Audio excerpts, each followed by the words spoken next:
everybody. I'm Kay He. My last name is kind of weird. It's spelling at H-E.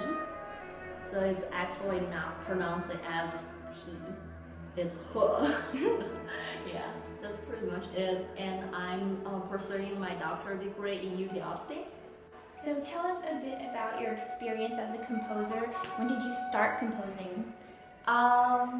It's kind of going to be a long process to talk about every single part of steps that in my composition careers, but I can just make a long story short. Okay, so when I was five, I kind of like, I don't know why, I just started to ask my mom, say, "Mom, I want to play piano."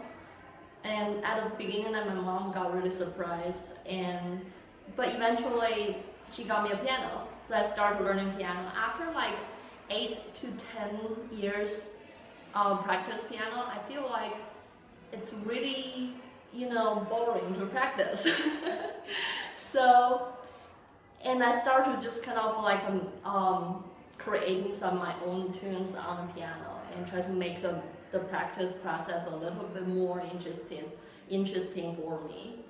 And then all my parents, my mom and my dad supported me to become a composer, since I have this strong desire to say that I don't want to practice piano, it's kind of boring, so I want to write my own music. So they started taking me to composition class and then learning some details, techniques for composition, and then I got accepted by a high school from Shenyang Conservatory. It's a music high school. So from there, that I got 3 years of really systematic training, and then I got in Central Conservatory in Beijing, which is the top one conservatory in Beijing. I was so thrilled. I was like so happy, and the first year, in conservatories in China is very different than conservatory here. They have a separate department for traditional composition and electronic music composition. So they are like a totally different thing. And in my sophomore year, I start to have this strong desire to say I want to learn how to compose electronic music. So I kind of like learning it and taking a license out of school, and then I applied for my second major. So I graduated for 2 majors. One is traditional composition, one is electronic music composition. And in the last year of my undergraduate, I met Dr. Chen Yi, and I had a master class with her, and she after master class, that she told me about all of those information about her school, UMKC, it's University of Missouri, Kansas City, and all of this, opportunities, how great that I can go study abroad, like that. And then I got really interested, so I started to learn English and pass the TOEFL exam. That was a really, really hard time to learn speak another language. And finally I passed the TOEFL exam, and then I got the full ride for my master degree. So I just packed my bag and come to US.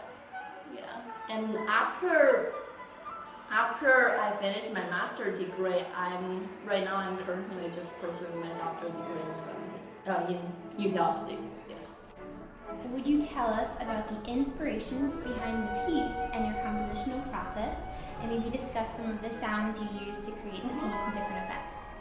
Yeah, so the piece that we're talking about is for flute solo and electronics. This is starting from a really unique project.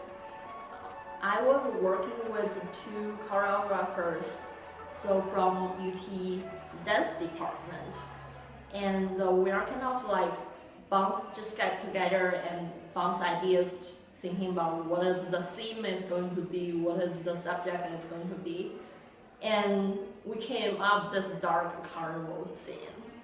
And I said, okay, so let's do that. But I did some research and I, thought a lot, have been thinking a lot about dark carnival. I don't want to make us really superficial like American Horror Story, Well, don't get me wrong, I really like that. I really like that TV show, but I don't want my music to be that, like everybody just feel that's a horror movie, right? You want something like deeper than that. So I started thinking about, there is another way to interpret this, carnival supposed to be a great memory from a childhood, right? Every kid that wants to go to a carnival and wants to ride a carousel, right? But for adults, that we kind of like transfer this pure happiness to something that distorted, right? So it's like modern culture.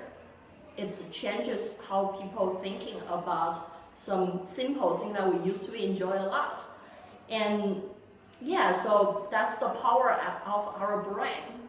It changes things. It's like everything in the whole world has two sides, bad and good, right? But I'm not saying that horror story is bad. It's just totally different way of thinking. So I use calliope sound in this piece. So I use flute to kind of like imitate that calliope sound. So I don't know if you guys know what is calliope. No. Okay, so calliope is small circus organ. So they have those keyboards that have pipes on top of it, and you can just play it and have a really weird kind of organ-ish sound, but it's more like a toy. So when you start to play, you just really circus music kind of feeling.